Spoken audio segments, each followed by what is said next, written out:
নির্বাচনে শক্তিশালী দল হবে এনসিপি। এদিকে রাজধানীতে ডিপ ফ্রিজে থেকে নারীর লাশ উদ্ধার, স্বামী পলাতক। অন্যদিকে প্রতিদিন ৩০০ কোটি লিটার পানি অপচয়। ক্রয় বিক্রয় চুক্তির আওতায় আমদানিতে বাংলাদেশ ব্যাংকের নতুন সুবিধা। এতক্ষণ শুনছিলেন শিরোনাম, এবার জানিয়ে দেব বিস্তারিত। এনসিপির মুখ্য সংগঠন উত্তরাঞ্চল সার্জিস আলম বলেছেন, এনসিপি বিভিন্ন রাজনৈতিক দলের সঙ্গে নির্বাচন কেন্দ্রিক আলোচনা করছেন। আগামী সংসদ নির্বাচনে এনসিপির এককভাবে অংশ নিতে পারবে বা জোটগতভাবেও যেতে পারে। যদি জোট হয় তাহলে সমঝোতা হবে। জাতীয় নাগরিক পার্টি এনসিপি নামেই নির্বাচন করবে এবং প্রত্যাশিত শাপলা প্রতীক নিয়ে নির্বাচন করবে। দ্রুততম সময়ের মধ্যে সাংগঠনিক কাঠামো তৈরির মধ্য দিয়ে এনসিপি সাংগঠনিক শক্তিমত্তা সর্বোচ্চ বৃদ্ধি করে ভবিষ্যতে যে জাতীয় নির্বাচন হবে সেখানে এনসিপি বাংলাদেশ শক্তিশালী দুইটি রাজনৈতিক দলের মধ্যে একটি হিসেবে অংশগ্রহণ করবে। গতকাল দুপুরে জামালপুর জেলা পরিষদ মিলনায়তনে এনসিপির জামালপুর জেলা ও উপজেলা কমিটির সমবায় সভা শেষে সাংবাদিকদের প্রশ্নের উত্তরে তিনি এসব কথা বলেন। সার্জিস আলম আরও বলেন, বিচার সংস্কার, জুলাই সনদ এবং কার্যক্রমগুলোর সন্তুষ্টজনক অগ্রগতি হওয়ার পর গণতান্ত্রিক ধারণায় ফিরতে আমরা একটি স্বচ্ছ নির্বাচনের প্রত্যাশা করছি। নির্বাচনে রাজনৈতিক দল হিসেবে অংশগ্রহণের জন্য এনসিপিকে সাংগঠনিকভাবে দাঁড় করানোর কাজ চলছে। রাজধানীর কলাবাগান থেকে তাসলিমা আক্তার নামে এক নারীর লাশ ডিপ ফ্রিজ থেকে উদ্ধার করেছেন পুলিশ। কলাবাগান থানার ভারপ্রাপ্ত কর্মকর্তা ওসি মোহাম্মদ ফজলে আশিক গণমাধ্যমে এই তথ্য নিশ্চিত করেছেন। তিনি বলেন, কলাবাগান প্রথম লেন লন্ডন কলেজের পাশে একটি বাসার ডিপ ফ্রিজ থেকে ওই নারীর লাশ উদ্ধার করা হয়েছে। তার শরীরের আঘাতের চিহ্ন আছে। প্রাথমিকভাবে যতটুকু জানা গেছে, গতকাল রাত যে কোনো কারণে হত্যার পর স্বামী নজরুল ইসলাম তার স্ত্রীর লাশ ডিপ ফ্রিজের ভেতরে রেখে দেয়। তিনি আরও জানান, দম্পতি সন্তানরা ও আত্মীয় স্বজনেরা নারীর নিখোঁজের বিষয়টি পুলিশকে জানালে পুলিশ বাসায় গিয়ে আত্মীয় স্বজনদের সঙ্গে নিয়ে পুরো বাসা তল্লাশি করে। এক পর্যায়ে ডিপ ফ্রিজের ভেতর থেকে ওই নারীর লাশ উদ্ধার করা হয়। নিহত নারীর স্বামী নজরুল ইসলামকে গ্রেপ্তারের চেষ্টা করা হচ্ছে।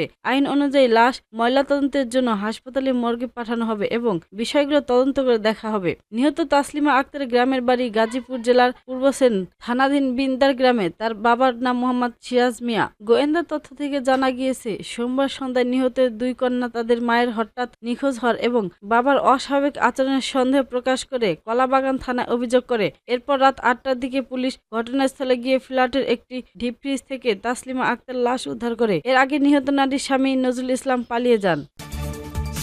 ওয়াসার পানি সরবরাহের পাইপ ফেটেছে মাটির নিচে, যেখান থেকে পানি বেরিয়ে দ্রুত প্রবাহিত হচ্ছে পাশের ড্রেনে। রবিবার সকাল ৯টায় যেখান থেকে ড্রেন পানি প্রবাহের ৫ ফুট দূরে আধা লিটারে প্লাস্টিকের বোতল ধরলে ১.৫ মিনিটে ভর্তি হয়ে যায়, তাহলে ১ ঘন্টায় ২০ লিটার। এমনভাবে প্রতিদিন সকাল ৬টা থেকে সন্ধ্যা ৬টা পর্যন্ত ১২ ঘন্টায় ২৮০ লিটার পানি অপচয় হচ্ছে। এলাকাবাসীর দাবি, পানি অপচয় বন্ধে ভ্রুক্ষেপ নেই ওয়াসার। রাজধানী মহানগরীর ধুমপাড়া গনির মোড়ের নাজমুল ও আলম হোসেনের বাড়ির সড়কের পাশে এমন চিত্র দেখা গেছে। স্থানীয়রা জানান, তাদের বাড়ির পাশ দিয়ে প্রায় ৩ বছর আগে পাকা সড়ক হয়। সড়কের নিচে পড়ে যায় ওয়াসার পানির পাইপ। যে সময় পাইপটি ফেটে যায়, ওয়াসার লোকজন এসে মেরামত করে গিয়েছিল, কিন্তু তাতে লাভ হয়নি, বরং ফাটল প্রবাহিত হয়েছে।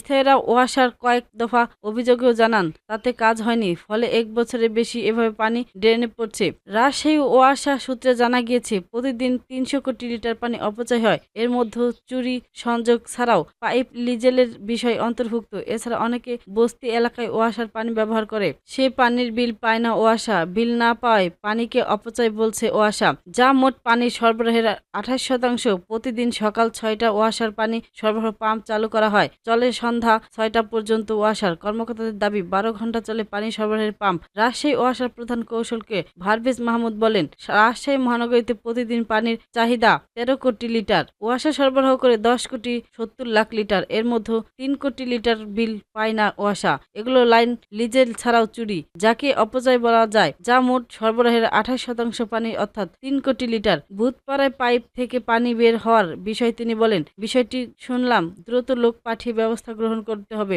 ওয়াসার তথ্য বিশ্লেষণ করে দেখা গিয়েছে, চাহিদার ১৩ কোটি লিটার বিপরীতে সরবরাহ হয় ১০,৭০,০০,০০০ লিটার পানি, যেখানে ঘাটতি ২,৩০,০০,০০০ লিটার। এর মধ্যে মোট সরবরাহে 28% পানি বিভিন্নভাবে অপচয় হয়, তা থেকে ওয়াসা কোনো মূল্য পায় না।